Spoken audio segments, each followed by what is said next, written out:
कृष्ण हरे हरे राम हरे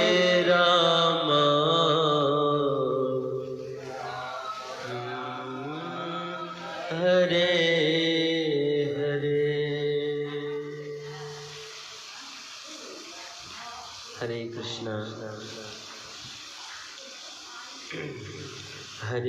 कृष्णा हरे कृष्णा कृष्णा कृष्णा हरे हरे, हरे राम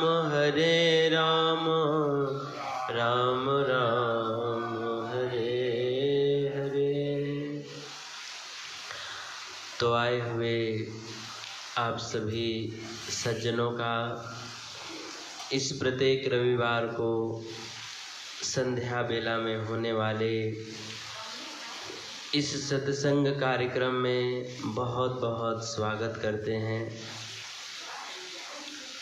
आइए आज के समय का सदुपयोग करते हुए, सत्संग का लाभ उठाते हुए हम सब लोग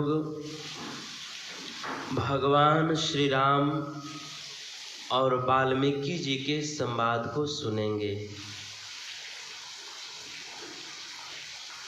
रामायण के अयोध्या कांड में कथा आती है कि जब भगवान श्री रामचंद्र जी को 14 वर्ष का वनवास मिला, उस समय भगवान श्री राघवेंद्र सरकार, माता जानकी जी, लखन जी, ये तीनों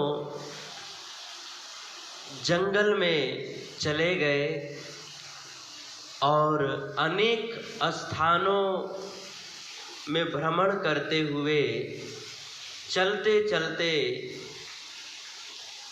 भगवान राम, लक्ष्मण और सीता, ये तीनों श्री वाल्मीकि जी के आश्रम में पहुँचे।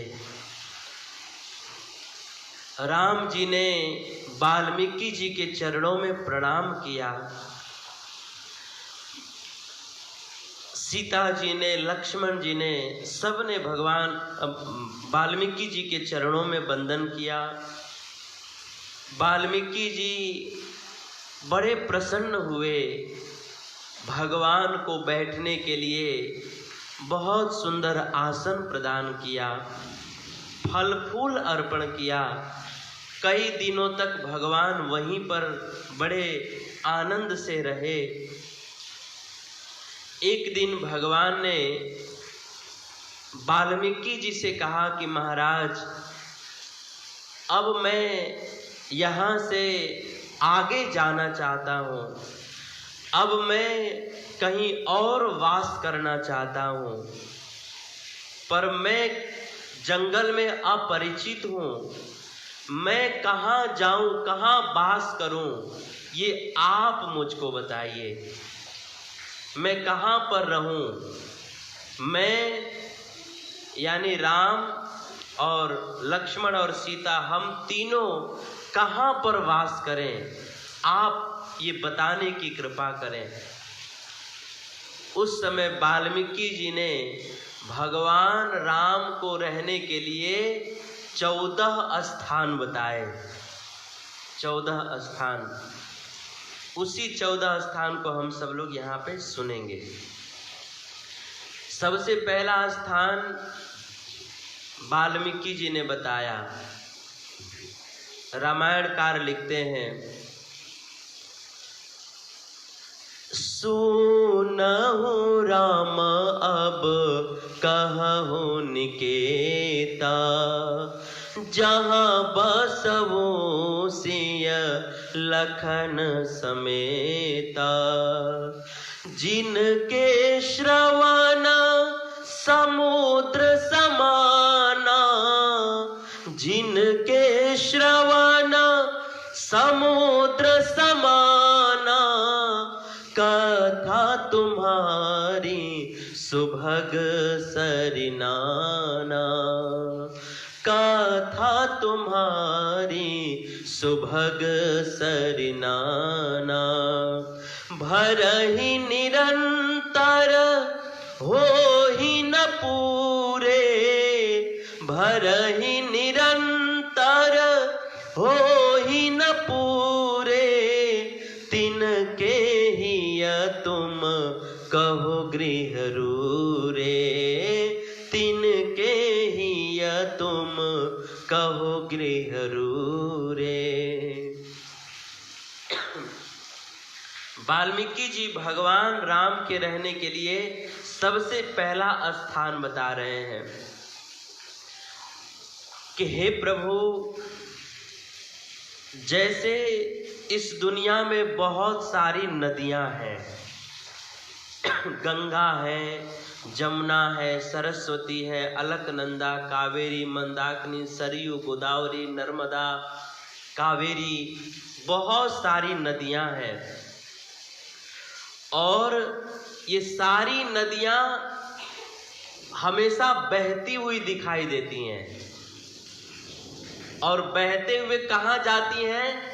समुद्र में जाती हैं। और ये सारी नदियों का जल समुद्र में जाता है, लेकिन फिर भी समुद्र जो है कभी भी उबता नहीं है कि अरे बहुत दिनों से तुम लोग हम में आ रहे हो, अब जो है उबन हो गया है, अब नहीं चाहिए जल। समुद्र कभी उबता नहीं है। वाल्मीकि जी कह रहे हैं कि हे प्रभु, जिस तरह से हजारों नदियां अनंत काल से निरंतर समुद्र में जाती हैं, फिर भी समुद्र कभी नदियों के जल से अघाता नहीं है, ठीक उसी प्रकार जिन श्रोताओं के कान जो है समुद्र के समान है, और श्रोताओं के कान रूपी समुद्र में आपकी लीला कथा जो है निरंतर जाती रहती है, फिर भी जो है जिन श्रोताओं का मन जो है कभी भी अघाता नहीं है, कभी भी तृप्त नहीं होता कि अब तो बहुत हो गया, अब कथा उथा सुनने का मन नहीं कर रहा है। जो श्रोता लोग अपने कान रूपी समुद्र में निरंतर भगवान की कथा रूपी जल को पीते रहते हैं, लेकिन फिर भी कभी अघाते नहीं है, उबते नहीं है, हे प्रभु, हे राम, आपके ऐसे जो श्रोता है ना, ऐसे श्रोताओं के हृदय में जा करके आप अखंड वास करिए। आप तीनों लोग जाइए और उनके हृदय में अखंड वास करिए। जिनके श्रवण समुद्र समाना, कथा तुम्हारी सुभग सरिनाना, भरहि निरंतर हो ही न पूरे, तिनके ही तुम कहो गृह रूरे। आप लोग को समझ में आया मैं क्या बोल रहा हूं? एकदम और सरल में बता रहा हूं आप लोग। वाल्मीकि जी बता रहे हैं कि जिस तरह से समुंदर के अंदर बहुत सारे नदियों का जल हमेशा जाते ही रहता है, लेकिन फिर भी समुद्र कभी भी नदियों के जल से अघाता नहीं है। इसी तरह से जो श्रोता लोग निरंतर भगवान की कथा सुनते रहते हैं, उनके कान रूपी समुद्र में भगवान की कथा रूपी नदियां हमेशा जाती रहती है, लेकिन फिर भी जिन श्रोताओं का मन जो है कभी भी अघाता नहीं है, तृप्त नहीं होता है, उबता नहीं है, अर्थात जो निरंतर भगवान की कथा सुनता है लेकिन फिर भी उसको कभी उबन नहीं होता है, वाल्मीकि जी कहते हैं कि हे प्रभु, ऐसे जो कथा रस के रसिक श्रोता है, ऐसे श्रोताओं के हृदय में आप तीनों लोग जाकर के अखंड वास करिए। ऐसे श्रोताओं के हृदय को ही अपना अस्थाई घर बना लीजिए, परमानेंट घर बना के उसी में रहिए। वाल्मीकि जी भगवान राम को ये कह रहे हैं। अर्थात एकदम सरल शब्दों में कहे ना तो जो लोग निरंतर भगवान की कथा सुनते हैं और सुन करके भी कभी तृप्त नहीं होते हैं, ऐसे श्रोताओं के हृदय में भगवान अखंड वास करते हैं। इसीलिए हम सब लोगों को भगवान की कथा खूब सुननी चाहिए, खूब सुनना चाहिए। जिस तरह से परीक्षित महाराज ने सुना, भागवत के 10वें स्कंद में कथा आती है कि परीक्षित महाराज जी को 7 दिन में मरने का शाप मिला। उन्होंने सोचा कि अब जीवन के 7 ही दिन बचे हैं, तो अब इस 7 दिनों में मैं ऐसा कार्य करूंगा जिससे मेरी आत्मा प्रसन्न हो, जिससे मेरा कल्याण हो। अब ऐसा निश्चय करके वे हरिद्वार सुखताल में गए और वहां पर सुखदेव गोस्वामी जी से मिलन हुआ। परीक्षित जी ने चरणों में प्रणाम करके सुखदेव जी से निवेदन किया कि भगवान, मैं 7 दिन में मरने वाला हूं, मेरे कल्याण के लिए आप भागवत की कथा सुनाइए। सुखदेव जी प्रसन्न होकर के परीक्षित को भागवत की कथा सुनाने लगे। सुनाते सुनाते सुनाते सुनाते 4 दिन बीत गए और 4 दिन से परीक्षित महाराज जो है बिना अन्न जल ग्रहण किए बिना ही वो 4 दिन तक कंटिन्यू कथा सुनते रहे। अब 5वें दिन की कथा जब शुरू करने जा रहे थे तो सुखदेव जी ने परीक्षित महाराज को पूछा कि महाराज, आप 4 दिन से कुछ भी खाए पिए नहीं हो, तो क्या आपको भूख की क्षुधा नहीं सता रही है? आपको भूख प्यास नहीं सता रही है क्या? परीक्षित महाराज ने कहा कि हे भगवान, आपके मुख से मैं भगवान श्री हरि का कथा अमृत का पान कर रहा हूं, तो जो व्यक्ति अमृत का पान कर रहा हो उसको साधारण जल की प्यास कैसे सता सकती है? नैसाति दुसहा छुन्माम त्यक्तोदम अपि बाधते पिबंतम त्वान मुखाम्बोजम अच्युतम हरि कथामृतम। हे भगवान, आपके मुख से हरि कथा अमृत का पान करके मुझको साधारण अन्न और जल की क्षुधा नहीं सता रही है। आप मेरे भूख प्यास की चिंता किए बिना निरंतर अनवरत मुझे कृष्ण की कथा सुनाइए। इस तरह से परीक्षित महाराज जी 7 दिन तक, और वो भी ऐसा नहीं कि एक दिन में 2-3 घंटा सुन लिए, ऐसा नहीं। जैसे हम सब लोग 7 दिन का भागवत कथा होता है तो हम लोग दिन में 2-3 घंटा सुन लेते हैं और फिर 24 घंटे में से बाकी 21 घंटा जो है अपना हम काम करते हैं, खाते पीते सोते हैं। हम लोग ऐसे भागवत कथा सुनते हैं। लेकिन परीक्षित महाराज तो एक ही जगह पर बैठे बैठे वो 7 दिन तक सुनते रह गए, और वो भी 24 घंटा कथा सुनते थे। ऐसा नहीं कि दिन भर में 2-3 घंटा सुन लिया, बाकी दिन भर आराम कर रहे हैं, नहीं। 24 घंटा लगातार 7 दिन तक वो जो है 24 × 7 वो 7 दिन तक अन्न जल का त्याग करके कंटिन्यू कथा सुनते रहे। लेकिन उनको कथा सुनने में थोड़ा भी उबन नहीं हुआ। उनको ऐसा नहीं लगा कि अरे 5 दिन से खाए पिए बिना सुन रहे हैं, अब सुखदेव जी आप बंद कर दीजिए, हम भी आदमी है ना, अब बंद कर दीजिए, अब थोड़ा खा पी लें उसके बाद सुनेंगे। नहीं, परीक्षित महाराज 7 दिन तक कंटिन्यू सुनते रहे, और वो भी बिना खाए पिए ही, और कथा सुन करके उनको थोड़ा भी उबन नहीं हुआ। वाल्मीकि जी कह रहे हैं कि ऐसे जो श्रोता है ना, ऐसे श्रोताओं के हृदय में ही भगवान का वास होता है। इसीलिए हम सब लोगों को इस तरह से कथा सुनने का अभ्यास करना चाहिए। हम लोग थोड़ी सी कथा सुनते हैं तो हम लोगों को उबन होने लगता है। कुछ लोग तो ऐसे भी होते हैं कि अगर 1 घंटा का समय दिया गया है और 5 या 10 मिनट लेट हो जाए ना तो जो है बार बार बैठे बैठे घड़ी दिखाए,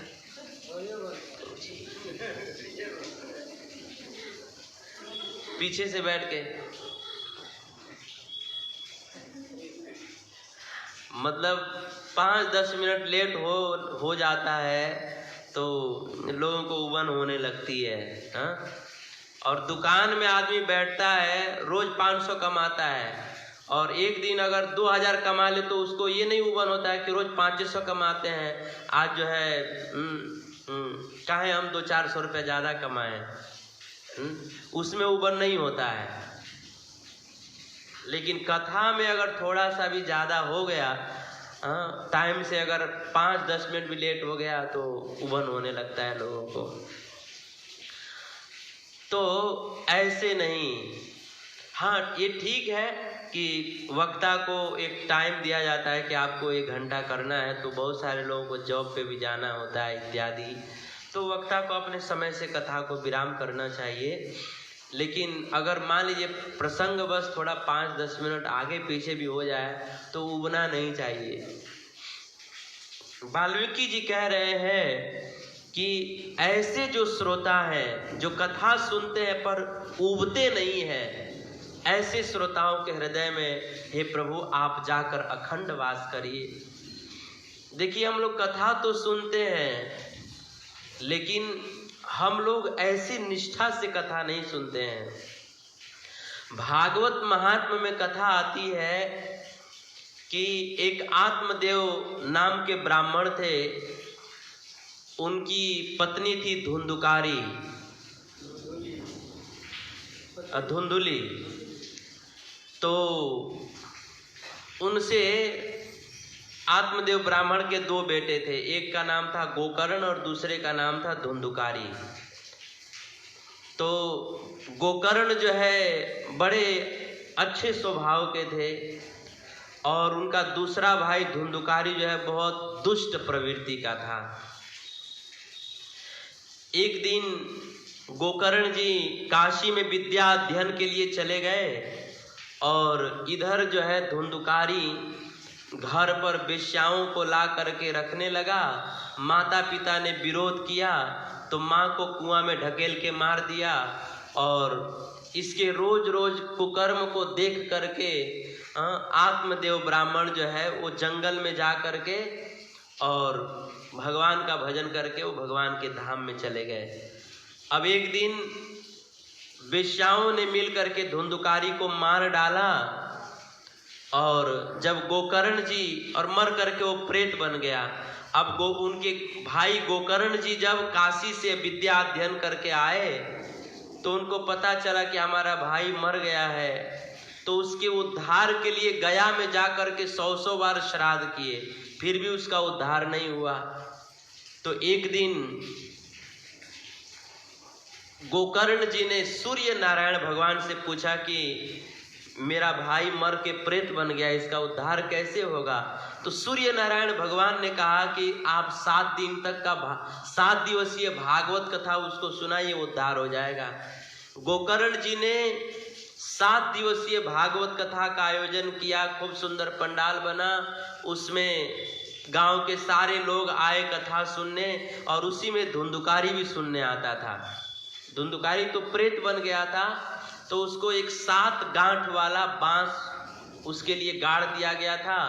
प्रेत आता था और उसी में बैठ करके सुनता था। अब जैसे ही पहले दिन की भागवत कथा पूरी हुई, बांस का पहला गांठ फट गया। दूसरे दिन की कथा पूरी होते ही दूसरा गांठ भी फट गया।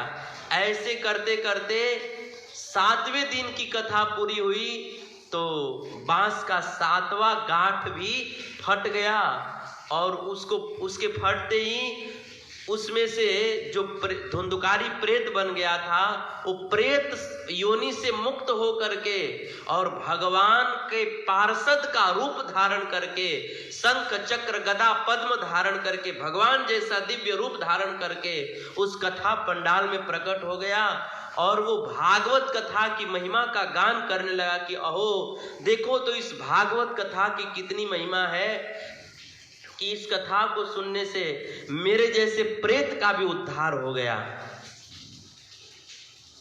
और भागवत महात्मा का गान किया। उसी समय जो है भगवान के वैकुंठ से एक सोने का विमान आया। विमान में बैठ करके गोकर्ण वह धुंधुकारी भगवान के धाम में चला गया। उस समय और लोग जो सुनने वाले श्रोता थे, उन्होंने भगवान के पार्षदों से पूछा कि महाराज 7 दिन तक तो भागवत कथा हम लोग भी सुने हैं, हम लोग के लिए विमान नहीं आया, इसके लिए विमान आ गया, ऐसा क्यों? आखिर हम लोग भी तो 7 दिन भागवत कथा सुने हैं, तो हम लोगों के लिए विमान नहीं आया, इसके लिए इस प्रेत के लिए आ गया, ऐसा क्यों?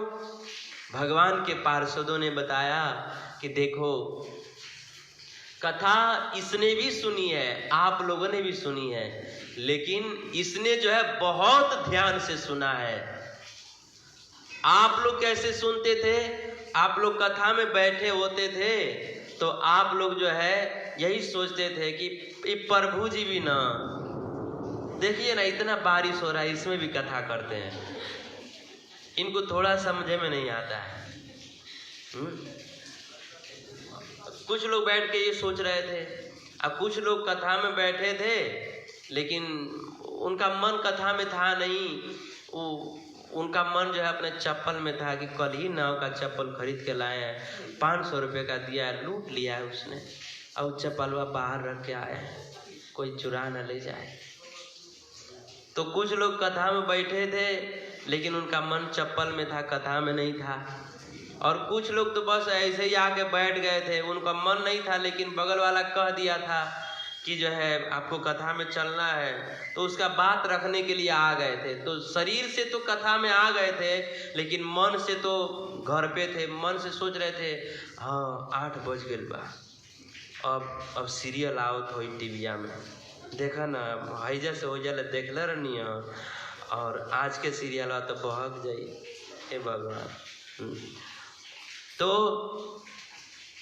भगवान के पार्षदों ने गांव के लोगों से, श्रोताओं से कहा कि आप सब लोग भी कथा में आते थे, लेकिन सब लोग का किसी का मन जो है चप्पल में होता था, किसी का मन टीवी सीरियल में होता था, किसी का मन जो है कहाँ होता था। आप लोगों ने ध्यान, और कई लोग सुनते भी तो ऊब जाते थे, इतना 4 घंटा कथा होता है, सुन सुन के कान फट गया, पक गया है कान। तो कुछ लोग ऐसे इस तरह का विचार रखते थे। लेकिन ये जो धुंधुकारी है, ये धुंधुकारी 7 दिनों तक बस एकाग्र चित्त होकर के बिल्कुल अन्न जल का त्याग करके इसने जो है 7 दिनों तक बिल्कुल एकाग्र चित्त होकर के इसने भागवती कथा सुनी है, इसीलिए इसके लिए विमान आया। लेकिन आप लोगों ने इस तरह से ऐसी निष्ठा से कथा नहीं सुनी, इसलिए आप लोगों के लिए विमान नहीं आया। और फिर जो है कहने का मतलब ये है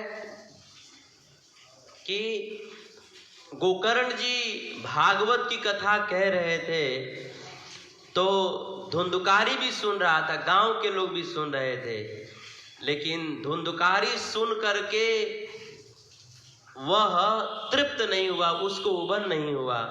और गांव के लोग सुन तो रहे थे लेकिन वो उब जा रहे थे, इसीलिए जो है उनके लिए विमान नहीं आया। और फिर से दोबारा गोकर्ण जी ने भागवत कथा किया तो गांव के लोगों ने बड़ी नियम निष्ठा से सुना, तो उन गांव वासियों का भी उद्धार हो गया। तो कहने का भाव ये है कि भगवान की कथा तो सब लोग सुनते हैं, लेकिन जो सुनता तो है लेकिन उबता नहीं है, भगवान ऐसे श्रोताओं के हृदय में वास करते हैं। कई बार हम लोग का ऐसा होता है, हम लोग सुनते तो हैं लेकिन हम लोग को उबन होता है। क्या उबन होता है? क्या रे पिछले अतवार का तो गई रहनी, ये अतवार का ना जाम तो भगवान खिसिया जाइए। कितना कथा सुना जाए, इतने साल से प्रभु ये सुना रहे हैं, चलो कितना कथा सुने, अब तो मन पाक गइल बा, एक दिन एक संडे आराम करे के, आज बारिश आवत आज ना जाए के। तो ऐसे जो श्रोता होते हैं, भगवान भी कहते हैं ठीक है आप भी आराम करिए अपने घर, हम भी आराम करते हैं, हम भी आपके पास नहीं आएंगे। तो सार बात ये है कि हम कथा सुने लेकिन हमको उबन न हो, ऐसे श्रोताओं के हृदय में भगवान वास करते हैं। वाल्मीकि जी भगवान राम के रहने का ये पहला स्थान बता रहे हैं। दूसरा स्थान बता रहे हैं, लोचन चातक जिनह करि राखे, रही दरस जल धर अभिलाषे, नीदरही सरित सिंधु सर भारी, नीदरही सरित सिंधु सर भारी, रूप बिंदु जल होहि सुखारी, तिनके हृदय सदन सुखदायक, बसहु बंधु सिय सहर घुनायक। वाल्मीकि जी भगवान के रहने का दूसरा स्थान बता रहे हैं कि हे प्रभु, जैसे चातक पक्षी होता है वह गंगा जमुना सरस्वती इन सारे पावन नदियों के जल को छोड़ करके केवल स्वाति नक्षत्र के जल को ही पीता है, ठीक उसी प्रकार जिसके नेत्र रूपी चातक केवल आपके सौंदर्य रूपी जल को ही ग्रहण करते हैं, हे प्रभु आप ऐसे दर्शन प्रेमी दर्शनार्थियों के हृदय में जाकर के अखंड वास करिए। अर्थात अगर बहुत सरल शब्दों में कहें तो हे प्रभु, वाल्मीकि जी भगवान को बता रहे हैं कि हे प्रभु, जिस व्यक्ति के नेत्रों को, जिस व्यक्ति के आंखों को केवल आपके सौंदर्य को ही देखने की लालसा है, हे प्रभु आप तीनों जो है ऐसे दर्शनार्थी, दर्शन प्रेमी दर्शनार्थी व्यक्ति के हृदय में जाकर के वास करिए। जो लोग केवल आपके रूप को ही देखना चाहते हैं, दुनिया में और कुछ देखना नहीं चाहते, जो आंखों से केवल आपको ही देखना चाहते हैं, आंखों से केवल आपका ही दर्शन करना चाहते हैं, हे प्रभु आप तीनों ऐसे दर्शन प्रेमी भक्त के हृदय में जाकर के वास करिए। अर्थात खूब सरल शब्दों में कहे ना तो ऐसे कह सकते हैं कि जो लोग अपने आंखों से केवल भगवान के सुंदर रूप का दर्शन करने के लिए ललायित रहते हैं, भगवान ऐसे भक्तों के हृदय में अखंड वास करते हैं। इसीलिए आंखों में भगवान के दर्शन की लालसा होनी चाहिए। जैसे हमारे उड़ीसा में जगन्नाथपुरी में एक उड़िया माता जी थी। एक बार चैतन्य महाप्रभु जी जगन्नाथपुरी में जगन्नाथ जी का दर्शन कर रहे थे, गरुड़ स्तंभ के पास में खड़े होकर के। महाप्रभु जगन्नाथ जी के भाव स्वरूप का दर्शन करके भाव विभल हो रहे थे, प्रेम विभोर हो रहे थे, आंखों से अश्रुपात हो रहे थे। अपलक नेत्रों से बिना पलक गिराए जगन्नाथ जी का दर्शन कर रहे थे। मंदिर में बहुत खचाखच भीड़ था, पांव रखने का भी जगह नहीं था। सारे भक्तों से पूरा मंदिर खचाखच भरा हुआ था। सारे भक्त जय जगन्नाथ, जय बलदेव, जय सुभद्रा, जय सुदर्शन चक्र की जय, जगन्नाथपुरी धाम की जय, निताई गौर हरि बोल, सब लोग जगन्नाथ जी की जय जयकार कर रहे थे। उसी समय वह उड़ीसा की नारी जगन्नाथ जी का दर्शन करने के लिए मंदिर में गई और भगवान का, जगन्नाथ जी का दर्शन करने की उसको इतनी लालसा थी कि उसने देखा कि इतना भीड़ भाड़ है और भीड़ भाड़ में हमारे जगन्नाथ जी का दर्शन नहीं हो रहा है। हाइट छोटा था तो अपने आप को ऊंचा उठाने के लिए, जगन्नाथ का दर्शन करने के लिए उसने क्या किया, चैतन्य महाप्रभु के कंधे पर चढ़ गई। महाप्रभु ने देखा कि कोई स्त्री मेरे शरीर पे चढ़ रही है। महाप्रभु कभी स्त्री का स्पर्श नहीं करते थे। जब उनके सेवक गोविंद ने देखा कि महाप्रभु के शरीर पर स्त्री चढ़ रही है, उसने तुरंत उसको रोकने का प्रयास किया। अरे उतरो, तुम क्या कर रही हो, महाप्रभु के शरीर पे चढ़ रही, उतरो उतरो उतरो। उस समय महाप्रभु ने गोविंद को रोक दिया, अपने सेवक को रोक दिया कि अरे इसे मत रोको। अरे देखो तो इसके अंदर हमारे जगन्नाथ जी का दर्शन करने की कैसी तीव्र लालसा है, इसके इतना तीव्र लालसा तो मुझको भी नहीं है। देखो तो इसको हमारे जगन्नाथ जी के दर्शन करने की कैसी अद्भुत लालसा है कि दर्शन करने के चक्कर में इसको ये भी पता नहीं है कि मैं किसी खंबे पर चढ़ रही हूं कि किसी आदमी के शरीर पर चढ़ रही हूं, इसको कुछ भी पता नहीं है। जगन्नाथ जी का दर्शन करने के लिए ये अंधी हो गई है। महाप्रभु जी अपने सेवक से कहते हैं कि अरे तुम इसको रोको मत, अरे देखो तो इसके ऊपर जगन्नाथ जी ने कितनी कृपा की है, कि जो दर्शन की लालसा, उत्कंठा इसको भगवान ने दिया है, वो उत्कंठा लालसा जगन्नाथ जी मुझको नहीं दिए हैं। तार आरती देखी प्रभु कहिते लागिला, एत आरती जगन्नाथ मोरे नहीं दिला। जगन्नाथे आविष्ट इहार तनु प्राण मने, मोर कांधे पद दिया छे ताही नहीं जाने। अहो भाग्यवती ए बंदो तोहार पाए, इहार प्रसादे एछे अमारो वाहय। महाप्रभु अपने सेवक को कहने लगे कि अरे इसको रोको मत, अरे इसके तो चरणों में मैं वंदना करना चाहता हूँ, इसके चरण धूलि को मैं अपने मस्तक पे रखना चाहता हूँ, क्योंकि शायद इसके चरण धूलि को मस्तक पे चढ़ाने से मेरे भीतर भी जगन्नाथ जी का दर्शन करने की ऐसी लालसा पैदा हो जाए।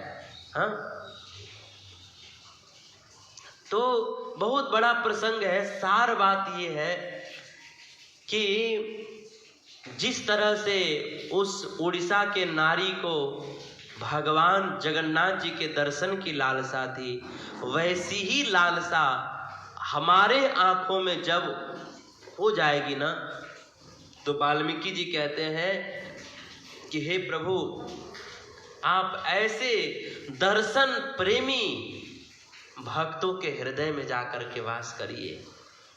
जिस दिन हमारे हृदय में उस उड़िया माता की तरह भगवान का दर्शन करने की लालसा पैदा हो जाएगी, उसी दिन भगवान हमको दर्शन दे देंगे।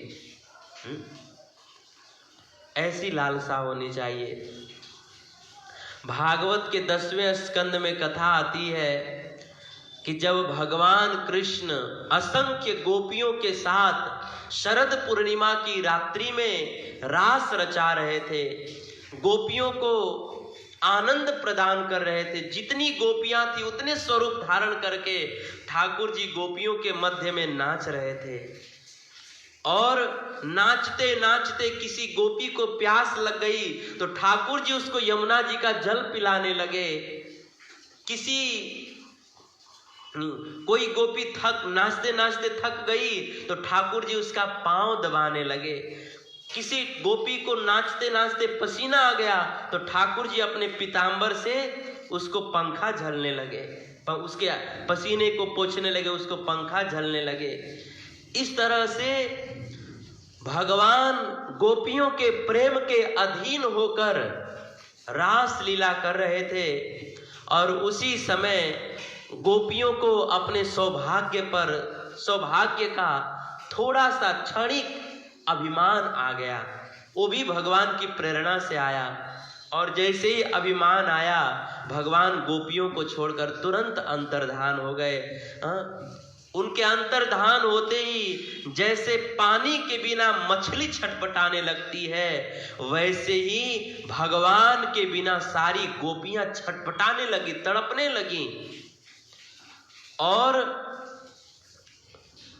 जहां तहां उस यमुना के तट पर, यमुना के किनारे जितने भी वृक्ष थे, उन वृक्षों से पागलों की भांति पूछने लगी, क्या आपने हमारे श्याम सुंदर को देखा है, हमारे प्रभु को देखा है, हमारे नंद नंदन यशोदा नंदन हमारे प्राणनाथ को देखा है? वृक्षों से पूछने लगी, नदियों यमुना जी से पूछने लगी, तुलसी से, आम से, जामुन से, कटहल से, सारे वृक्षों से कृष्ण का पता पूछने लगी।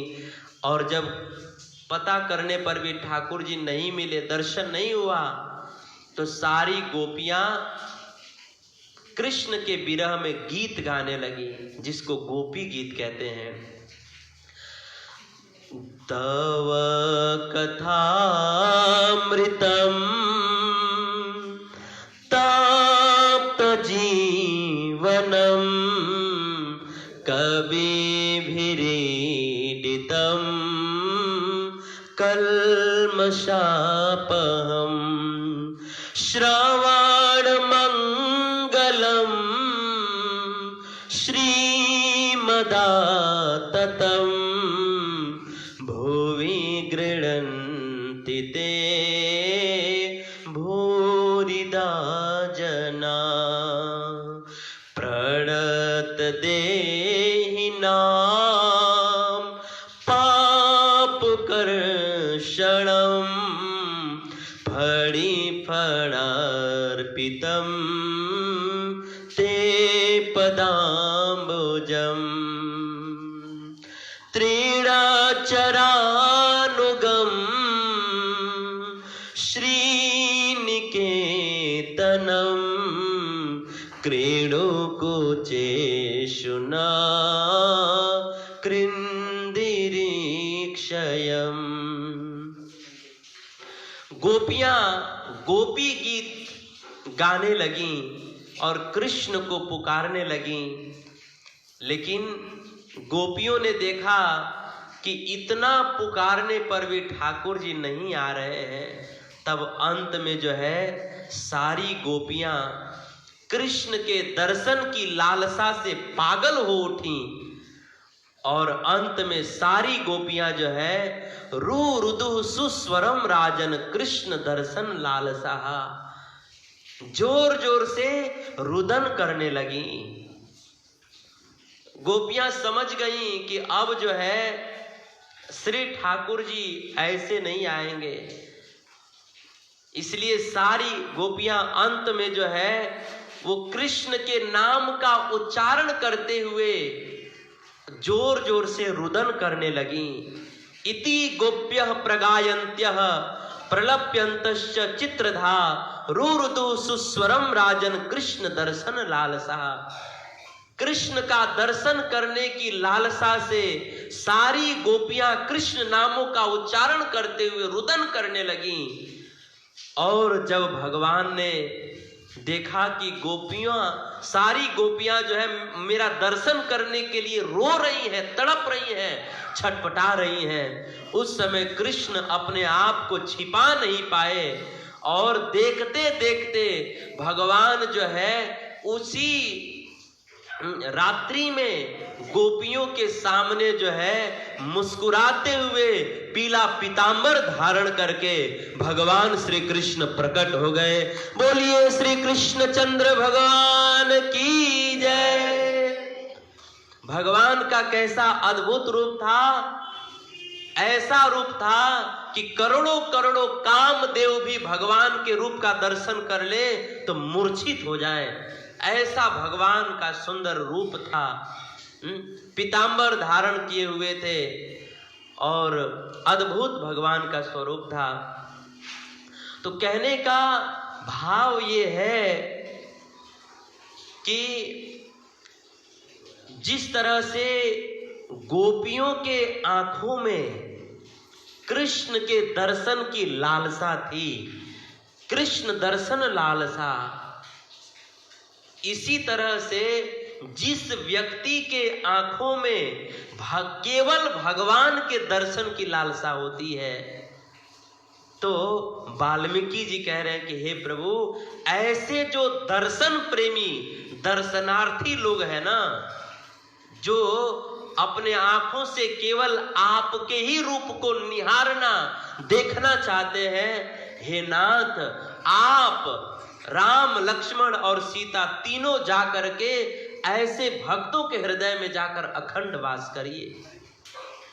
अर्थात एकदम सरल शब्दों में कहे ना तो जो लोग अपने नेत्रों से केवल भगवान के दर्शन करना चाहते हैं, भगवान ऐसे भक्तों के हृदय में अखंड वास करते हैं। इसीलिए हम सब लोग भगवान को देखना चाहते हैं ना, तो हमारे आंखों में ऐसी दर्शन की लालसा होनी चाहिए।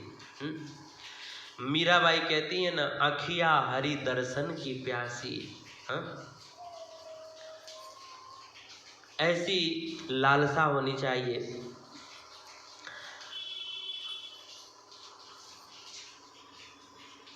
तो इस तरह से वाल्मीकि जी भगवान के रहने का दूसरा स्थान बताते हैं। अब तीसरा स्थान बताते हैं। जशो तुम्हार मानस बिमल, हंसिन जीहा जासो, मुक्ता हल गुण गन चुनई, राम बसहु ही तासो। वाल्मीकि जी भगवान राम के रहने का तीसरा स्थान बताते हुए कहते हैं कि हे प्रभु, जिस भक्त की जीवहा जो है केवल आपके गुणों का ही गान करते रहती है, आप ऐसे भक्तों के हृदय में जाकर के अखंड वास करिए। अर्थात बिल्कुल सरल है कि जो व्यक्ति अपने जीवहा से केवल भगवान के गुणों को ही, उनके लीलाओं को, उनके नाम को, उनके यश को, उनके कीर्ति को हमेशा गाते रहता है, दुनिया के दोष और दुर्गुण को न गाकर केवल भगवान के नाम रूप लीला धाम, उनके यश और कीर्ति का गान करता है, हे प्रभु आप ऐसे भक्तों के हृदय में जाकर के अखंड वास करिए। जसु तुम्हार मानस बिमल, हंसिन जीवहा जासु, मुक्ता हल गुणगन चुनई, राम बसौ ही तासु। इसीलिए हम सब लोगों को अपने जीव से भगवान के नाम का, उनके रूप का, उनके यश का, उनके कीर्ति का गान करना चाहिए, उनके लीलाओं का गान करना चाहिए। हम सब लोग क्या करते हैं कि हम सब लोग अपने जीव से अपना ही बड़ाई करने लगते हैं, अपना ही गुणगान गाने लगते हैं।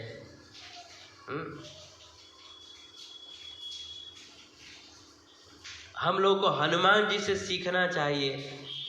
हनुमान जी ऐसे भक्त हैं कि कहीं कहीं पर उनको ऐसा भी मौका मिलता है, अपना गुण कहने का मौका मिलता है वहां पर भी हनुमान जी अपना गुण का बखान नहीं करते हैं, भगवान राम की कथा कहने लगते हैं। जहां पर उनको अपने गुण कहने का अवसर मिलता है, वहां पर भी हनुमान जी अपना गुण नहीं वर्णन करते हैं, वहां पर भी राम जी के गुण वर्णन करने लगते हैं। लंका में गए, रावण ने पूछा कि अरे बंदर तू कौन है, तेरा परिचय क्या है? उस समय हनुमान जी सीधा सीधा कह सकते थे कि हम जो है राम जी के दूत हैं, हमारा नाम हनुमान जी है और हम अंजनी के पुत्र हैं, हमारे पिताजी का नाम पवन देवता है। ऐसे कह सकते थे, अपना परिचय दे सकते थे। हमारे पास इतना बल है कि एक ही छलांग में समुद्र को लांग गए और आए पीट करके लंकनी को। अपना गुण भी वर्णन कर सकते थे, लेकिन हनुमान जी ऐसे हैं कि रावण ने हनुमान जी से हनुमान जी का परिचय पूछा, हनुमान के बारे में पूछा, लेकिन हनुमान जी जो है अपना परिचय कुछ भी न बता करके राम कथा कहना शुरू कर दिए। पूरा राम जी की लीला सुनाने लगे और अंत में हनुमान जी ने कहा कि मैंने जिस राम जी की कथा सुनाई है ना, उसी राम का मैं दास हूं। अपना परिचय एकदम एक लाइन में पूरा नहीं बोला, एक लाइन का आधा सेंटेंस में ही अपना परिचय दे दिया। भगवान राम के यश को खूब 1 घंटा तक गाए और अंत में कहते हैं कि ऐसे जो राम है ना, उनका मैं दास हूं। मतलब हनुमान जी अपना गुण कहने का अवसर था, वहां पर भी अपने गुण का बखान नहीं करते हैं, राम जी के गुण का बखान करते हैं। हम लोगों को हनुमान जी सीखना चाहिए। जिस तरह से हनुमान जी भगवान के गुणों का वर्णन करते हैं, इसी तरह से हम लोग को अपने जीव से भगवान के गुणों का, उनके लीलाओं का, उनके कथा का गान करना चाहिए। चैतन्य महाप्रभु कहते हैं, यारे देखो तारे कहो कृष्ण उपदेश। जिसको भी देखिए उसे कृष्ण के विषय में बताइए, क्योंकि हर आदमी के कान में ना रोज रोज जहर भर रहा है। ऑफिस में जाइए तो वहां के स्टाफ लोग जो है जहर भरते हैं कि वो फलानवा आदमी ऐसा है, चिलनवा आदमी ऐसा है। फिर वहां से समाज में किसी के पास बैठिए तो फलानवा आदमी ऐसा, चिलनवा आदमी ऐसा, तो बगल वाली ऐसा, तो पड़ोसन ऐसा, तो पड़ोसी ऐसा, तो फलाना ठिकाना।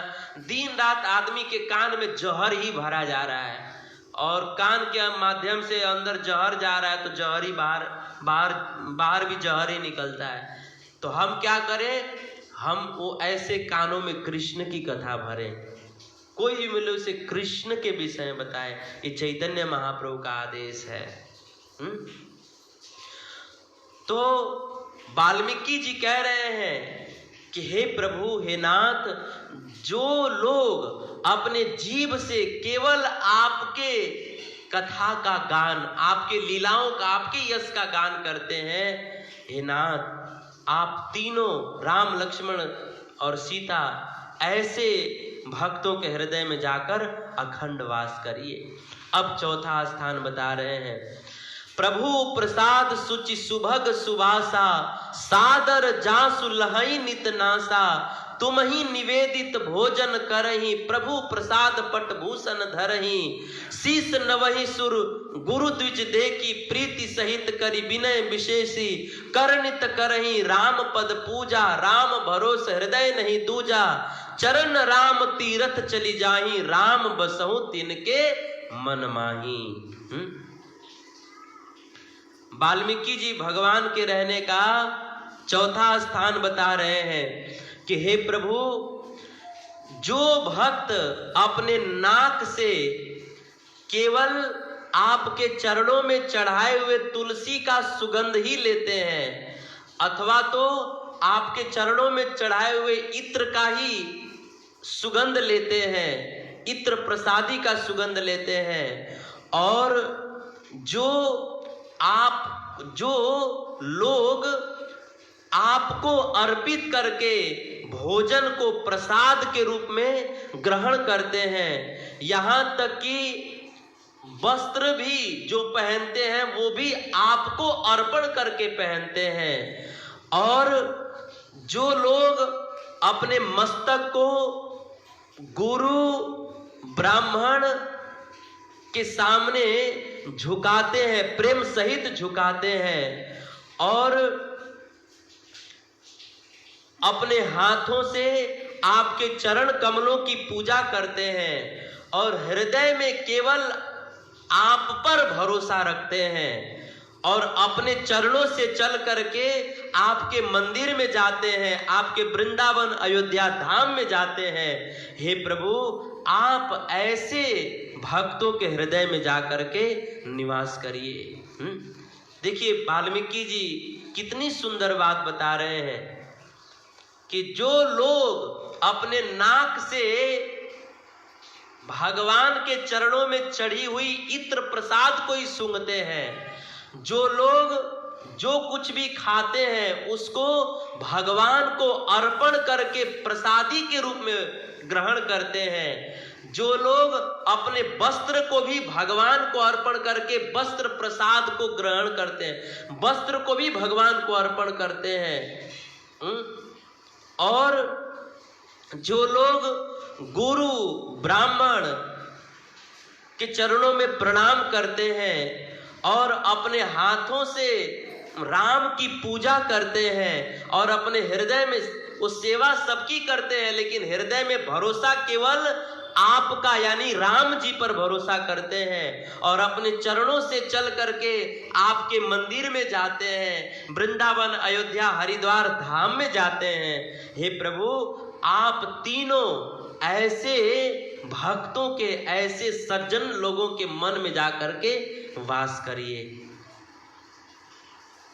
वाल्मीकि जी बता रहे हैं, अर्थात अगर सरल शब्दों में कहें तो जो लोग अपने नाक से भगवान के इत्र प्रसादी को सूंघते हैं, अपने जीभ से भगवान को अर्पण किया हुआ भोग ही ग्रहण करते हैं, और जो लोग अपने वस्त्र को भगवान को अर्पण करके पहनते हैं, अपने हाथों से राम कृष्ण की सेवा करते हैं, हृदय में राम कृष्ण पर भरोसा करते हैं और अपने चरणों से चल करके राम के मंदिर में जाते हैं, उनके धाम में जाते हैं, भगवान ऐसे लोगों के हृदय में जाकर के अखंड वास करते हैं।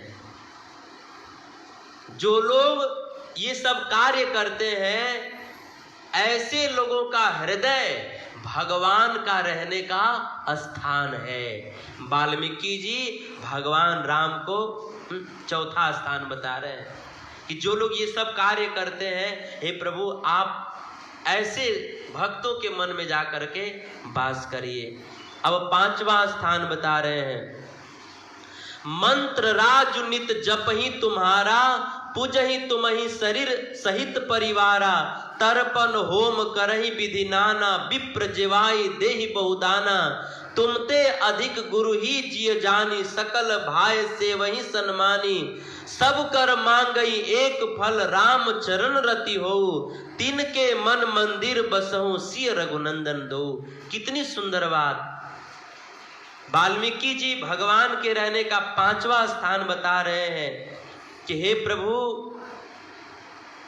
जो लोग अपने पूरे परिवार सहित केवल आपकी पूजा करते हैं और मंत्र राज श्री राम नाम का जप करते हैं अथवा कृष्ण नाम का जप करते हैं, और साथ ही साथ वो कई प्रकार के यज्ञ भी करते हैं, साधु महात्माओं की सेवा भी करते हैं, और आपसे भी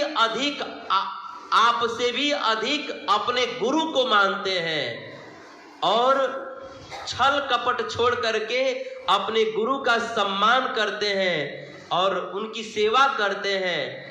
जो लोग इतना इतना काम करते हैं, पूरा परिवार सहित आपकी पूजा करते हैं, आपके नाम का जप करते हैं, अनेक प्रकार के यज्ञ करते हैं, साधु ब्राह्मणों की सेवा करते हैं, आपसे भी अधिक अपने गुरु को मानते हैं, सम्मान करते हैं, जो लोग ये सारा काम करते हैं और ये सारा काम करके इसका फल क्या मांगते हैं कि ये सारे काम का फल क्या मांगते हैं कि राम जी के चरणों में प्रेम हो जाए।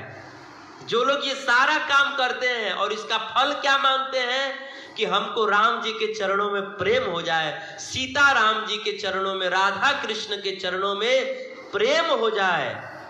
हे राम, मैं आपसे निवेदन करता हूं, आप ऐसे भक्तों के मन में जाकर के अखंड वास करिए। हाँ, जो लोग इतना सब करते हैं और इतना सब करने का फल क्या मांगते हैं कि सीता राम जी के चरणों में, राधा कृष्ण के चरणों में प्रेम हो जाए। हे प्रभु, आप ऐसे भक्तों के हृदय में जाकर के अखंड वास करिए। ये भगवान के रहने का 5वां स्थान है। 6ठा स्थान क्या है? काम कोह मद मान न मोहा, लोभ न क्षोभ न राग न द्रोहा, जिनके कपट दंभ नहीं माया, तिनके हृदय बसहु रघुराया। हे प्रभु, जिस व्यक्ति के हृदय में काम, क्रोध, लोभ, मद, मात्सर्य, ईर्ष्या, द्वेष, राग, द्वेष, लोभ, क्षोभ, दंभ, कपट, छल कपट, जिस व्यक्ति के हृदय में ये सारे दुर्गुण नहीं है, अर्थात जिस व्यक्ति के हृदय में से ये सारे दुर्गुण दूर हो गए हैं, अर्थात जिस साधक ने अपने हृदय में से ये सारे दोषों को निकाल दिया है, जिसके हृदय में क्रोध नहीं है, काम नहीं है, लोभ नहीं है, किसी चीज का अहंकार नहीं है, किसी वस्तु के प्रति मोह नहीं है, किसी से ज्यादा राग नहीं है, किसी से द्वेष नहीं है, बहुत कुछ पाने का लोभ नहीं है, और जिसके हृदय में कोई छल कपट नहीं है। हे प्रभु, आप जा करके ऐसे भक्तों के हृदय में वास करिए। ये भगवान राम के रहने का 6ठा स्थान है। इसीलिए अगर हम सब लोग चाहते हैं कि भगवान आकर के हमारे हृदय में वास करें, अर्थात भगवान हमारे हृदय में तो है लेकिन हम लोग को अनुभव नहीं होता है, तो हम लोग चाहते हैं कि भगवान, हम लोग अपने हृदय में भगवान का अनुभव करें, अनुभूति करें, तो हम लोगों को अपने अंदर से इन विकारों को, इन अवगुणों को निकालने का प्रयास करना चाहिए। और ये सब अवगुण निकलते कैसे हैं? केवल भगवान नाम के जप से, भगवान की कथा सुनने से। इसीलिए निरंतर कथा सुननी चाहिए और निरंतर भगवान नाम का जप करना चाहिए। हरे कृष्णा कृष्णा कृष्णा हरे हरे, हरे राम राम राम हरे हरे। अब 7वां स्थान बता रहे हैं, सब लोग ध्यान से सुनिए। सबके प्रिय सबके हितकारी, दुख सुख सरिस प्रशंसा गारी, कहीं सत्य प्रिय वचन पिचारी, जागत सोवत शरण तुम्हारी, तुम्ही छाड़ी गति दूसरी नाही, राम बसहु तिनके मन माही।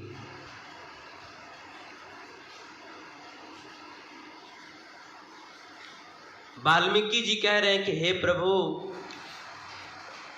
जो लोग सबका हित चाहते हैं, जो लोग, दुनिया में क्या होता है कि अधिकांश लोग केवल अपना हित चाहते हैं कि बस हमारा काम कैसे बन जाए, हमारा काम कैसे बन जाए, हमारा लाइफ कैसे सेट हो जाए। बाकी दूसरा अपना लाइफ सेट करने के चक्कर में दूसरे का लाइफ बर्बाद हो जाए तो भी लोग इसका परवाह नहीं करते हैं। दुनिया में ऐसा होता है। लेकिन वाल्मीकि जी कह रहे हैं कि जो लोग सबका हित चाहते हैं, सर्वे भवन्तु सुखिनः सर्वे सन्तु निरामयाः, जो लोग सबका हित चाहते हैं, सबका मंगल, सबका भला चाहते हैं, सुखी बसे संसार सब दुखिया रहे न कोय, यह अभिलाष हम सब की भगवन पुरी होए। जो लोग अपने मन में दूसरे के हित की कामना रखते हैं और जो लोग सुख और दुख को, निंदा और गाली को एक समान समझते हैं, अर्थात सुख दुख और प्रशंसा और निंदा, सुख और दुख में जो समान रहते हैं।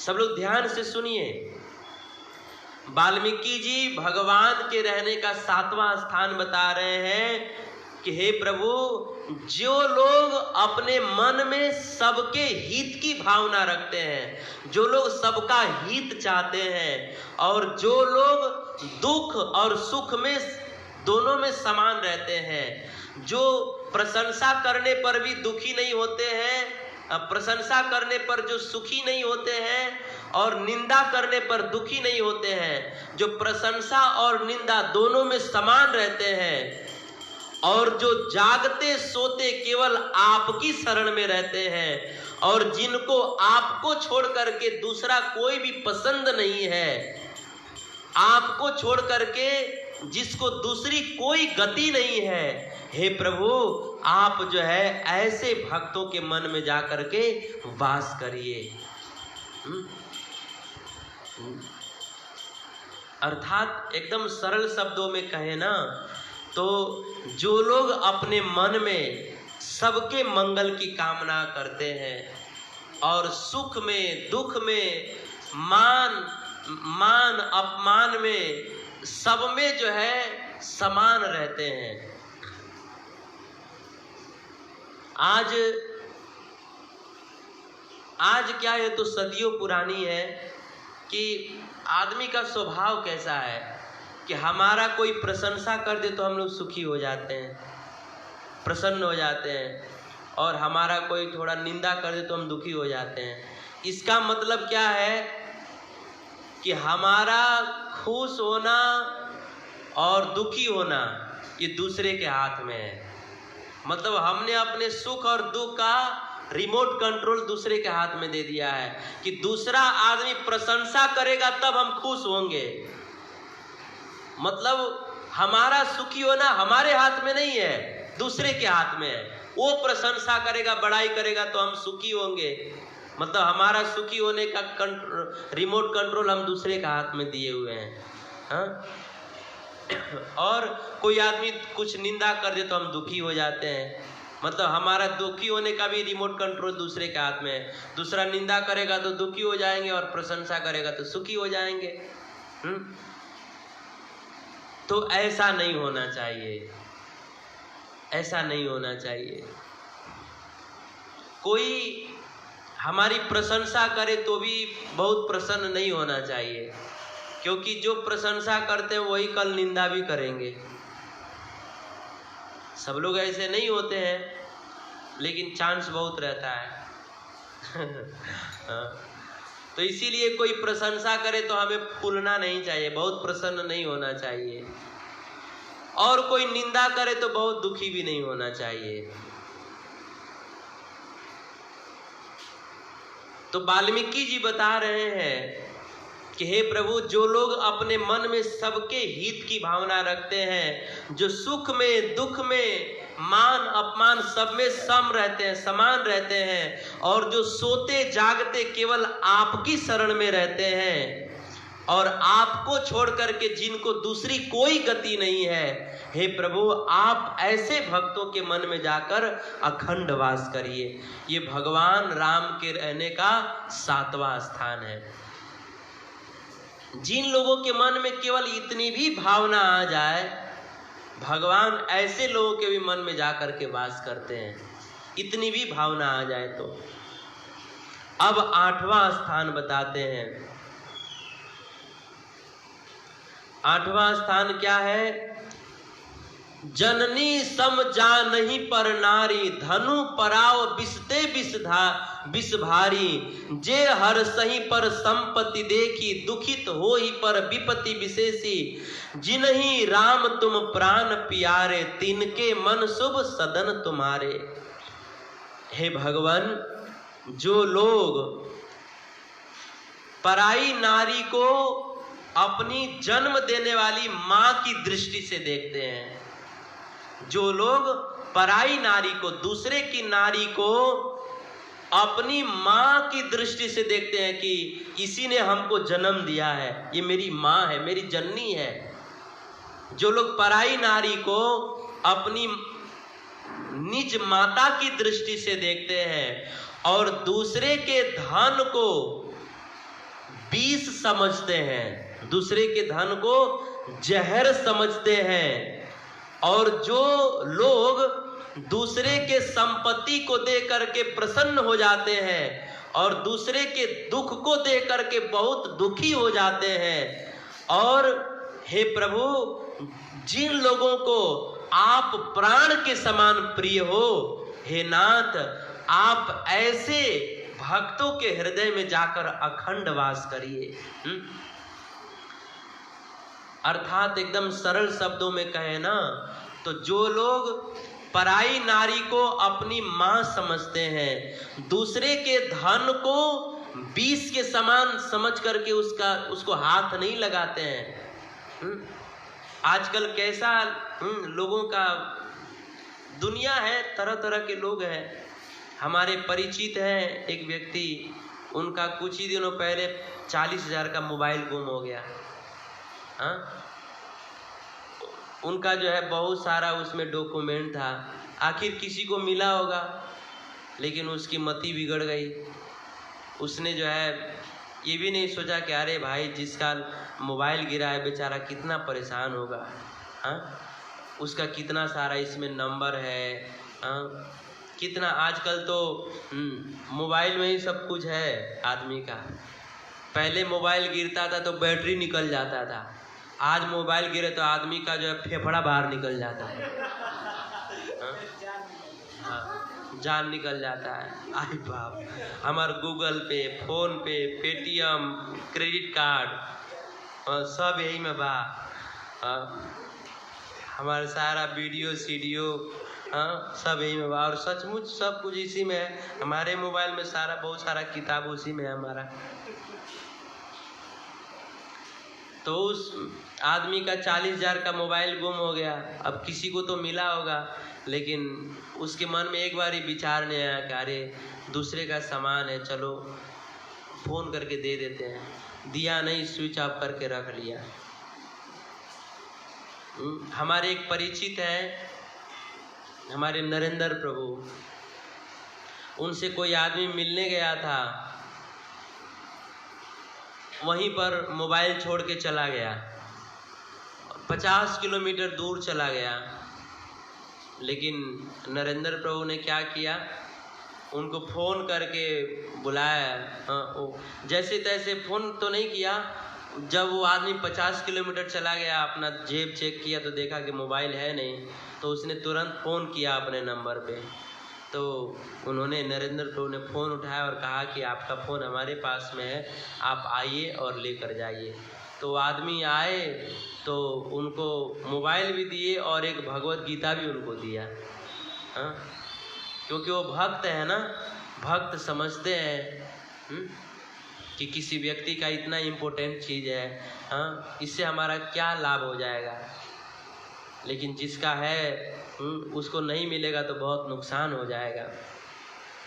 तो कहने का भाव ये है कि जो लोग पराई नारी को अपने माता की दृष्टि से देखते हैं और दूसरे के धन को विष जहर के समान समझ करके उसको छोड़ देते हैं, त्याग देते हैं, और जो दूसरे के सुख को, जो दूसरे के संपत्ति को देख करके प्रसन्न हो जाते हैं और दूसरे के विपत्ति को देख करके दुखी हो जाते हैं, और जो लोग राम जी से बहुत प्रेम करते हैं, वाल्मीकि जी कहते हैं कि ऐसे लोगों के हृदय में भगवान जाकर के अखंड वास करते हैं, ऐसे लोगों के हृदय में।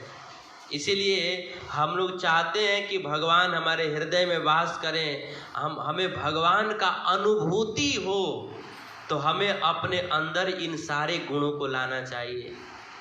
कई लोग कहते हैं कि अरे हम इतने सालों से हम इतना सब धर्म का काम करते हैं, लेकिन कभी अनुभूति, भगवान की अनुभूति नहीं होती है। क्यों नहीं होती? क्योंकि हम लोग अपने अंदर ये गुण ही नहीं लाते हैं। दूसरे का गिरा हुआ धन देख ले तुरंत उठा के जेब में रख लेंगे। एक बार तो बीच रोड पे एक आदमी का पैसा गिर गया था, तो एक आदमी ने देख लिया 2000 का नोट गिरा है, तो वो क्या किया कि बीच रोड पे जो है नोटिया पर जो है अपना पाँव रख करके खड़ा हो गया और इंतजार करने लगा कि वो देखत नहीं किया ना। और जब देखा कि कोई नहीं देख रहा है तो तुरंत उठा के जेब में रख लिया। खैर अब वहाँ तो कोई पूछने नहीं जाएगा किसका गिरा है। उसको क्या करना चाहिए? उसको जो है कहीं अच्छे काम में, गौ सेवा में लगा देना चाहिए, चाहे किसी ज़रूरतमंद को दे देना चाहिए। तो हम लोग को अपने भीतर ये सब गुण को लाना चाहिए, तब जो है हम लोगों को भगवान की अनुभूति हो सकती है। तो भगवान के रहने का ये 8वां स्थान है। और 9वां स्थान क्या है? स्वामी सखा पितु मातु गुरु, जिनके सब तुम तात, मन मंदिर तिनके बसों सिय सहित दो भ्रात। हे प्रभु, जो लोग आपको ही अपना माता पिता सखा गुरु सब कुछ आपको ही समझते हैं, त्वमेव माता च पिता त्वमेव बंधु च सखा त्वमेव, जो लोग आपको ही अपना माता पिता सखा भाई स्वामी सब कुछ मानते हैं, हे नाथ, ऐसे भक्तों के मन रूपी मंदिर में आप सीता और लक्ष्मण सहित जा करके अखंड वास करिए। ये भगवान के रहने का 9वां स्थान है। 10वां स्थान क्या है? अवगुण तज सबके गुण गाही, विप्रधेनु हित संकट साई, नीति निपुण जिन कई जग लीका, घर तुम्हार तिनकर मनुनिका। हे प्रभु, जो लोग दूसरे के अवगुणों को छोड़ करके उसके गुणों को ग्रहण करते हैं और ब्राह्मण साधु संत और गौ के लिए संकट सहते हैं, अनेकों दुख सहते हैं, ऐसे लोगों के हृदय में जाकर के आप अखंड वास करिए। कितनी सुंदर बात वाल्मीकि जी बता रहे हैं। अवगुण तज सबके गुण गहाही, जो लोग दूसरे के अवगुण पर दृष्टि नहीं डालते हैं और ब्राह्मण साधु महात्मा और गाय के लिए अनेक कष्ट सह लेते हैं, हे नाथ, ऐसे भक्तों के मन में जाकर के आप अखंड वास करिए। इसीलिए अगर हम सब लोग चाहते हैं कि भगवान हमारे हृदय में वास करें, तो हम लोगों को दूसरे का जो अवगुण है उस पर बहुत दोष नहीं देना, बहुत हम लोगों को देखने का प्रयास नहीं करना चाहिए। हम लोगों का स्वभाव कैसा है? हम लोगों का स्वभाव जो है ना, मक्खी के समान है। किसी आदमी का शरीर पूरा नीचे से लेकर के ऊपर तक खूब सुंदर हो, मक्खियाँ हो जाए एको बार नहीं बैठेंगी। और उसी शरीरवा में थोड़ा सा कहीं घाव हो गया होगा ना, तो बार बार मक्खियाँ वही जाके बैठेगी। पूरा शरीर नीचे से लेकर के ऊपर तक खूब सुंदर है, वहाँ एको बार नहीं बैठेगी। और जहाँ शरीर में थोड़ा सा कहीं घाव दिखाई दे दिया तो बस मक्खियाँ वही जाके बैठती है। हाँ, बस उसी माखी की तरह हम लोगों का भी स्वभाव होता है कि किसी आदमी में पूरा ऊपर से नीचे तक लेकर के एकदम पूरा साफ सुथरा है, उसमें गुण ही गुण है, उस पर हम लोग का मन रूपी मक्खी कभी नहीं बैठती है। लेकिन आदमी में सब कुछ अच्छा है, लेकिन एक अगर कुछ दोष दिखाई दे दे तो हम लोग का मन रूपी मक्खी जो है बार बार वही जाके बैठती है कि अरे फलाना आदमी में ये दोष है, ये दोष है, ये दोष है। हम लोग का मन जो है ना, हम लोग का स्वभाव मक्खी जैसा है। पूरा शरीर इतना सुंदर है, उस पर जाकर एक बार भी नहीं बैठेगी, और एक घाव दिख गया तो बार बार उसी पर मक्खी बैठती है। इसी तरह से हम लोगों का स्वभाव होता है। किसी आदमी में 1000 गुण होंगे, उस पर हम लोग की नजर एक बार भी नहीं जाएगी, और एक दोष दिखाई दे ना तो बार बार हम लोगों का मन उसी पे जाता है कि फलाना आदमी में ये दोष है। कहते हैं ना कि हमारे मुंह में 32 दांत होते हैं, एक दांत टूट जाए ना तो हमारी जीवा बार बार मुंह में जाती है, बार बार वही जाती है, वहीं पर जाती है। बस इसी तरह से जो है हम लोग का स्वभाव है। आदमी में 1000 गुण हो, उस पर नजर नहीं जाएगी, एक दोष ना हो, एक दोष हो तो बार बार उसी पे जाएगी। हमारे संत कहते हैं ना कि सब लोग तो नहीं, लेकिन अधिकांश लोग का जो स्वभाव होता है कैसा होता है, आप लोग बुरा मत मानिएगा, मैं संत की बात बता रहा हूँ, नहीं तो कुछ लोग कहेंगे प्रभु जी क्या बोल रहे हैं। वो संत कहते हैं दुनिया में कुछ लोगों का स्वभाव सुअर जैसा होता है। सुअर जो होती है ना, वो संत कहते हैं कि खूब बढ़िया करोड़ों रुपया खर्च करके बगीचा बनवाइए, और उस बगीचा में विदेश का भी फूल लिया करके लगवा दीजिए, खूब बढ़िया बढ़िया एक से बढ़ करके एक फूल का पौधा लगा दीजिए, और उसमें सुअर को छोड़ दीजिए ना तो सुअरिया को फूल नहीं दिखाई देगा, वो उसमें का ढूंढेगी कि मैं कीचड़ कहाँ बाजी, कहाँ नहीं मैं नारी वारी कहाँ बा, कीचड़ कहाँ बा में तो नहीं। वो ये नहीं देखी कि अरे इसमें विदेश से, थाईलैंड से इतना बढ़िया, इतने लाख का फूल का प्लांट मंगाया गया है, कितना मेहनत लगा इसको लगाने में, वो उसको ये सब नहीं दिखाई देगा। उसको जो है बस वो उतने सारे फूल के बगीचे में भी वो क्या ढूंढेगी कि इसमें नाली कहाँ है, कचरा कहाँ है, इसमें गंदगी कहाँ है।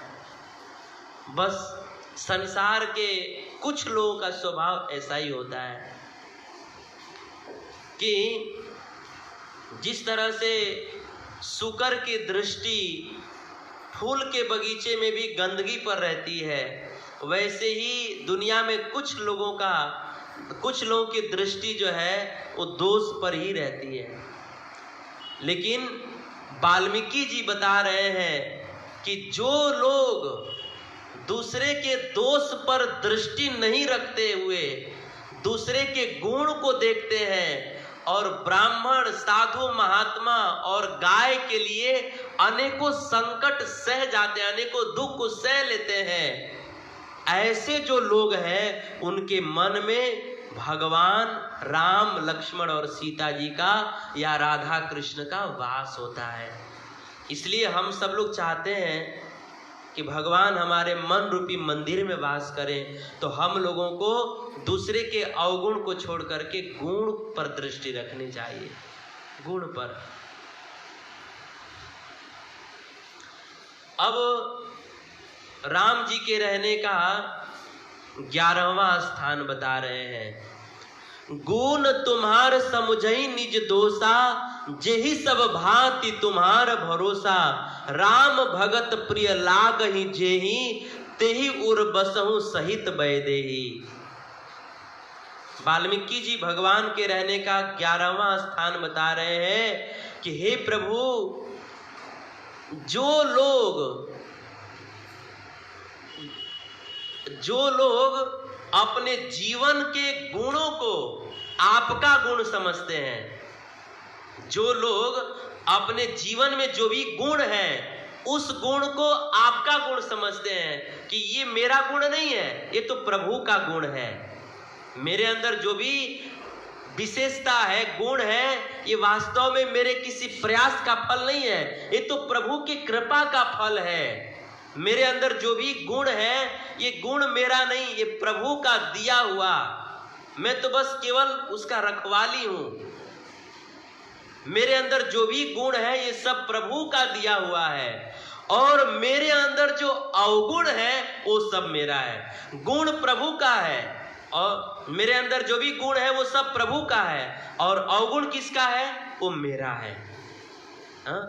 गुण तुम्हार समुझई निज दोषा, जेहि सब भांति तुम्हार भरोसा।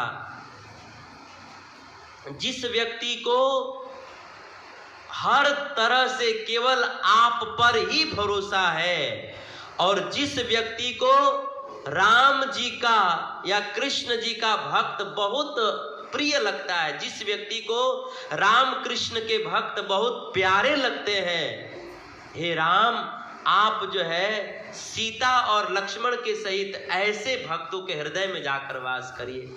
अर्थात अगर सरल शब्दों में कहें ना, इसको बहुत सरल शब्दों में कहें तो ऐसे कह सकते हैं कि जो लोग अपने जीवन में जो भी गुण है उसको भगवान का मानते हैं कि ये भगवान का गुण है, मेरा गुण नहीं है। जो लोग ये मानते हैं कि मेरे जीवन में जो गुण है ये सब प्रभु का गुण है, और जो दोष है वो सब दोष मेरा है, और जो सब तरह से केवल भगवान पर ही भरोसा करते हैं, और जिन लोगों को राम जी के भक्त कृष्ण जी के भक्त बहुत प्यारे लगते हैं, ऐसे भक्तों के हृदय में भगवान का वास होता है। इसलिए हम सब लोग चाहते हैं कि भगवान हमारे हृदय में वास करें, तो हम लोगों को अपने भीतर ये गुण को लाना चाहिए। अब 12वां स्थान बताते हैं, जाति पाति धनु धर्म बढ़ाई, प्रिय परिवार सदन सुखदाई, सब तजी तुम्हें रही उरलाई, तेहि के हृदय बसहु रघुराई।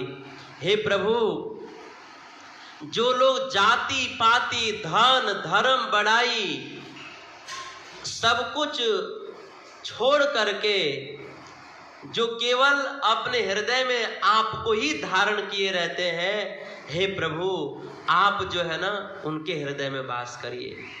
जो लोग जाति पाति ये सब को छोड़ दिए हुए हैं, देखिए दुनिया में आदमी सब कुछ छोड़ देता है लेकिन जाति पाति नहीं छोड़ पाता है। लेकिन ये जाति पाति में फलाना जाति का हूं, ये भी एक उपाधि है, और जब तक हमारे मन में ये धारणा बनी रहेगी कि मैं फलाना जाति का हूं, तब तक हम लोग भगवान की शुद्ध भक्ति नहीं कर पाएंगे। इसीलिए रूप गोस्वामी जी कहते हैं, सर्वोपाधि विनिर्मुक्तम तत्पर त्वेन निर्मलम, ऋषिकेण ऋषिकेश भक्तिर सेवनम उच्यते। हम लोगों को सारे उपाधियों से मुक्त होना चाहिए। मैं किसी का पति हूं या मैं किसी की पत्नी हूं, मैं इस जाति का हूं, मैं इस देश का हूं, ये सब टेम्परेरी परिचय है, ये हमारा असली परिचय नहीं है। आज हम मान लीजिए कि ब्राह्मण जाति के हैं, लेकिन हो सकता है अगले जन्म में हम शूद्र बन जाएं। मतलब हम लोग का जो जाति पाति वो टेम्परेरी है, टेम्परेरी है। रैदास जी का जो चरित्र पढ़ते हैं ना, तो उनके चरित्र में वर्णन आता है कि पूर्व जन्म में वो ब्राह्मण थे, अगले जन्म में शूद्र बन गए। हाँ, तो हम लोग जो ये मान के चलते हैं कि मैं इस जाति का हूं, मैं फलाना व्यक्ति का पति हूं चाहे पत्नी हूं, ये सब जो परिचय है ये टेम्परेरी अस्थाई है, हमारा अस्थाई परिचय नहीं है। इसीलिए हम लोगों को ये सब से ऊपर उठना चाहिए, और अब तो सब लोगों को ऊपर उठना चाहिए। हम सब लोग जाति पाति में इतने बटे हुए हैं कि उसका कोई हिसाब किताब नहीं है। हम लोग जाति पाति दे करके वोट देते हैं, और मारने वाले हम लोग से जाति पाति नहीं पूछते हैं कि आप वर्मा जी हैं कि शर्मा जी हैं कि आप कौन है। बस पूछते हैं कि तुम्हारा धर्म क्या है, तुम हिंदू हो कि मुसलमान हो। हाँ, इतना बड़ा घटना होने के बाद भी अगर हम लोग की आंख न खुले ना, तो हम लोगों का विनाश होने से कोई रोक नहीं सकता है, भगवान भी नहीं रोक पाएंगे। जिन लोगों ने मारा, किसी ने पूछा क्या कि आप वर्मा हो, आप शर्मा हो, आप मदेशिया हो, जायसवाल हो, बस पूछा कि तुम हिंदू हो, बस हाँ हिंदू है, बस मार दिया, खत्म। तो जब मारने वाले लोग हमारी जाति नहीं पूछते, हमारा धर्म पूछते हैं, तो हम लोग जाति पाति को इतना बढ़ावा काहे देते हैं। ठीक है, जाति पाति का अपने जगह पर एक है, उसका एक स्थान है। लेकिन अगर हम लोग को शुद्ध भक्ति करना है तो हम लोग को ये समझ लेना चाहिए कि हम लोग को जाति पाति के भावना से भी ऊपर उठना पड़ेगा। ये जाति पाति भी एक टेम्परेरी, एक अस्थाई हमारा परिचय, परमानेंट परिचय नहीं है। आज हम ब्राह्मण है, कल शूद्र भी बन सकते हैं, कल उससे भी नीचे गिर सकते हैं। हाँ, इसीलिए हम लोग को इससे ऊपर उठना चाहिए। हम लोग का वास्तविक परिचय क्या है? चैतन्य महाप्रभु कहते हैं कि जीवेर स्वरूप है नित्य कृष्ण दास। हम सब कृष्ण के दास हैं। हम लोग को ये भावना अपने भीतर दृढ़ करना चाहिए कि हम कृष्ण के दास हैं। चैतन्य महाप्रभु ब्राह्मण परिवार से थे। उनसे पूछा जाता कि आप कौन हैं, आपका परिचय क्या है, क्या आप ब्राह्मण हैं? चैतन्य महाप्रभु कहते हैं ना हम विप्रो, मैं ब्राह्मण नहीं हूं, मैं क्षत्रिय भी नहीं, वैश्य भी नहीं, शूद्र भी नहीं। क्या आप जो है सन्यासी हैं? चैतन्य महाप्रभु सन्यासी थे, लेकिन महाप्रभु जी कहते हैं कि नहीं, मैं सन्यासी भी नहीं हूं, मैं गृहस्थ भी नहीं, वानप्रस्थी भी नहीं हूं, मैं ब्रह्मचारी भी नहीं हूं। तो फिर आप हैं कौन? आपका परिचय क्या है? महाप्रभु जी कहते हैं गोपीर भरतु पद कमलयोर दास दासानुदासः। मेरा परिचय सुन लीजिए। गोपियों के जो भरता है श्री कृष्ण, उनके दासों के दासों का मैं दास हूं। गोपीर भरतु पद कमलयोर दास दासानुदासः। मैं श्री कृष्ण के दासों का दास हूं। ये मेरा असली परिचय है। ये महाप्रभु जी ने दिया हम सबको परिचय। तो हम सब लोगों का भी यही असली परिचय है कि हम श्री कृष्ण के दास हैं। ये परिचय हम लोग को देना चाहिए। और अंदर से हम लोग को यही मान के चलना चाहिए कि हम श्री कृष्ण के या श्री राम के दास हैं। बस यही हमारा असली परिचय है। बाकी जितना भी परिचय वो सब टेम्परेरी परिचय है।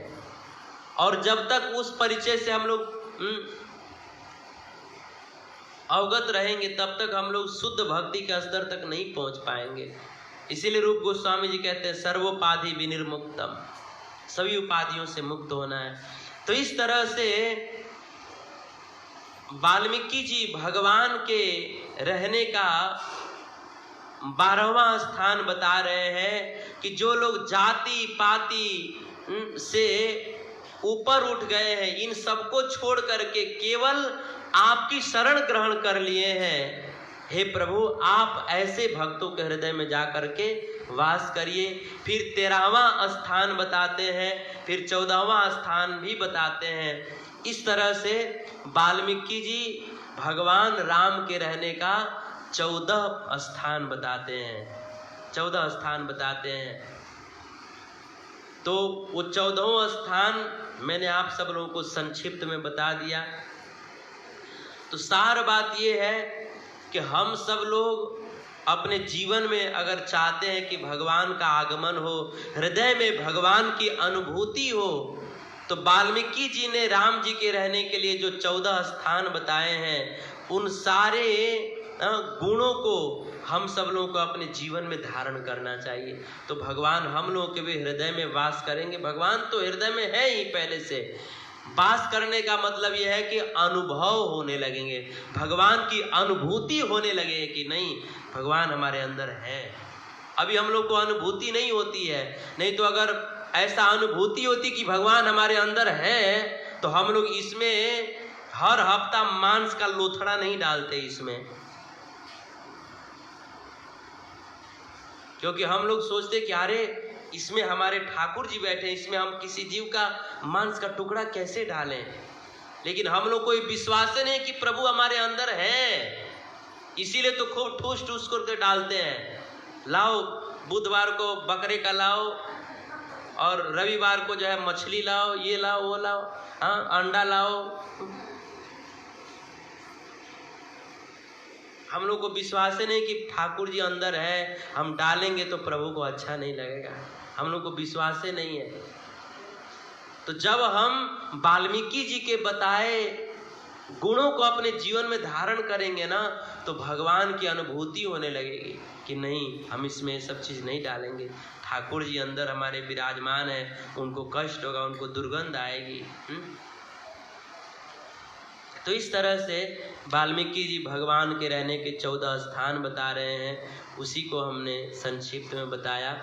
अब समय हो गया है, मैं अपने वाणी को यहीं पर विराम करता हूँ। कोई त्रुटि रह गई होगी तो अपना पुत्र दास समझ करके क्षमा कर दीजिएगा। हरे कृष्ण।